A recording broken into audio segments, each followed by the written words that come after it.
this past weekend. Yes, sir. We talked about it probably like a month or two ago. Yeah. Gervonta Davis, Yuriorkis Gamboa. Yeah. What was your thoughts? I mean, he definitely got the job done, but my biggest thing with Tank Davis would be pacing him. Every great racehorse, right? They got to learn that they got to pace. The race isn't won in one lap. So transition to boxing, the fight isn't won with one punch with everybody. Gamboa is one of them guys. This is what people forget about when they're talking about guys that's veterans and guys that's accomplished a lot in boxing. He's seen a lot of punches. He's felt a lot of punches. One punch ain't gonna get him out the way. You know what I'm saying? Especially if he want to fight. Now with the torn Achilles and all of that, I thought Tank should have got him out a little earlier.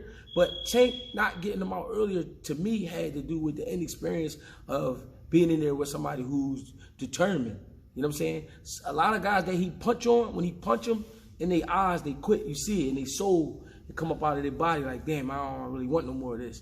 Gamboa that night, for some reason, was riled up, and I think it was because he pushed him. Had he not pushed him at the weigh-in, I think Gamboa probably would have quit. He probably said, fuck it, I don't got to go through this tonight, and I'm going to still get paid. But off the push, I think he said to himself, this young man think I'm a bitch. He think I'm a pussy or something.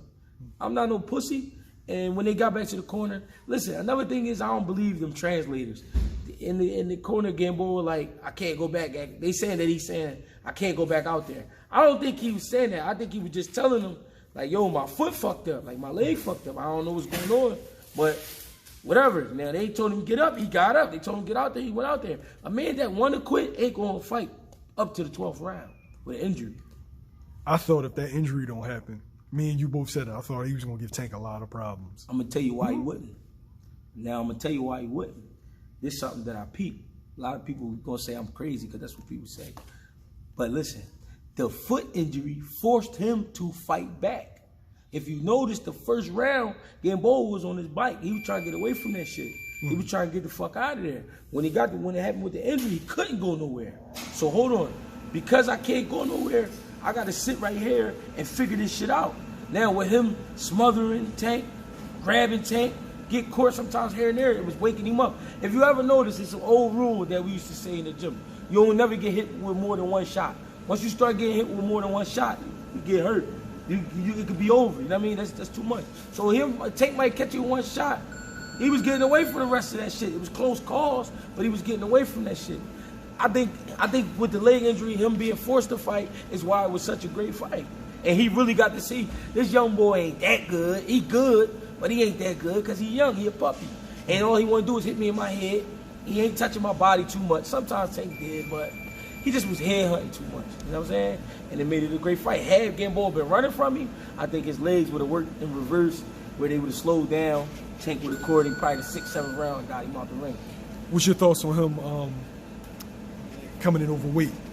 Coming in overweight, the outside life, that's all it could be. When you're doing what you're supposed to do in the gym, and you're doing what you're supposed to do at home, and as hard as these guys work, there's no way you should be coming in overweight and you stepping up in weight. If you just was fighting at 130 and you fight at 35 now, you stepping up, why you coming in over? That shouldn't happen. So it's just the outside life. You might be eating too good, you know what I'm saying? Not paying attention. It's like his third time, yo. It's more than his third time. I fought with a card on him. I fought on a card with Tank twice, and both times he came in over. Both times I seen him. And one time he came in like 4 or 5 pounds over the guy. The guy was already small as shit. He was like a 22-pounder. They was bringing him up to 26. Tank came in like 30, and the boy was like 23, 24, or some shit like that. He was small as shit. You know what I mean? But they worked it out, the money and all that. Do you think that that's going to affect him on the next level? It could if he don't do what he got to do as far as his body.